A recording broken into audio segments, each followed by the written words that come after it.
The Lightbringer Legacy, Part 2, by Anonymous. It was not long before the druids and embers grew close, developing a bond unlike any shared before on Domus. The embers called the druids Lightbringers, believing that the druids' magical proclivity had summoned the embers to this new world.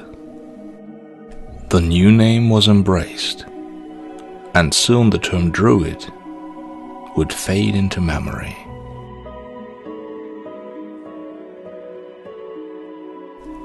The embers' thirst for knowledge was insatiable.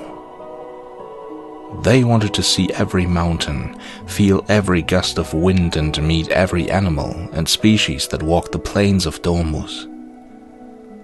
The Lightbringers took them on great journeys, imparting wisdom and stories of every inch of the world.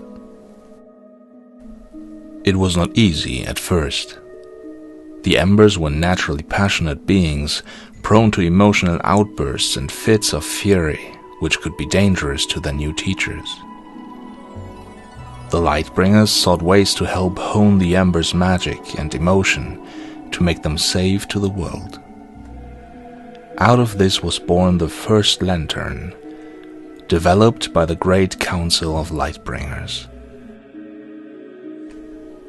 The embers found peace in these special lanterns and focus, which had before eluded them. They learned at a furious pace, and soon it was their turn to teach their protectors.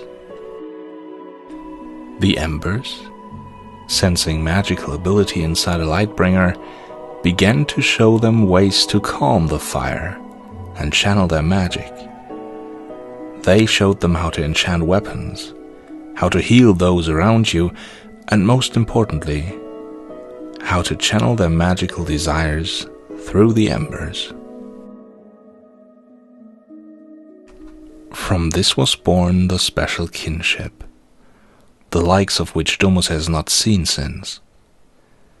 Each Lightbringer would be sent on a quest when they had come of age to retrieve an ember from a strike point in Domus. They would fashion a lantern to channel the ember's great power and passion, and in return, the embers would focus the inherent power of a Lightbringer's soul. Together, these two races flourished. They built up a civilization that surpassed all other races. Their accumulated knowledge was unrivaled. Together, they constructed the City of Light, meant as a beacon of freedom and learning to all cultures and societies on Domus. The Lightbringer race was at its peak, but they did have one problem. Their population remained low, lowest indeed of all the great races. The magic that now coursed through their bodies came with a price. As hard as the Lightbringers tried, conception was rare, and all research had yielded little progress. All of this blinded the Lightbringers to much around them. So consumed were they in their own trials, they forgot to care for the other races they had shepherded.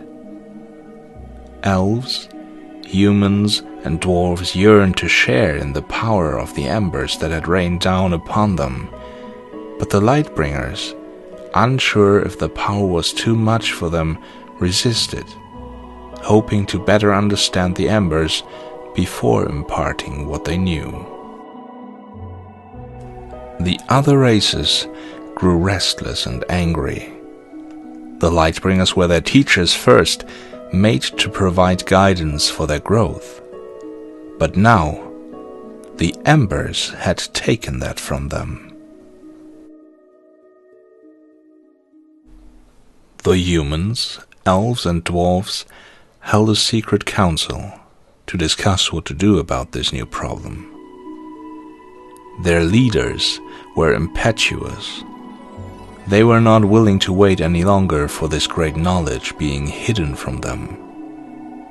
The races all admitted to collecting embers in secret, seeking out their hidden power. Though they had been largely unsuccessful, it was decided that only one path remained. Either the Lightbringers shared the power of the embers, or the three races would have no choice but to go to war.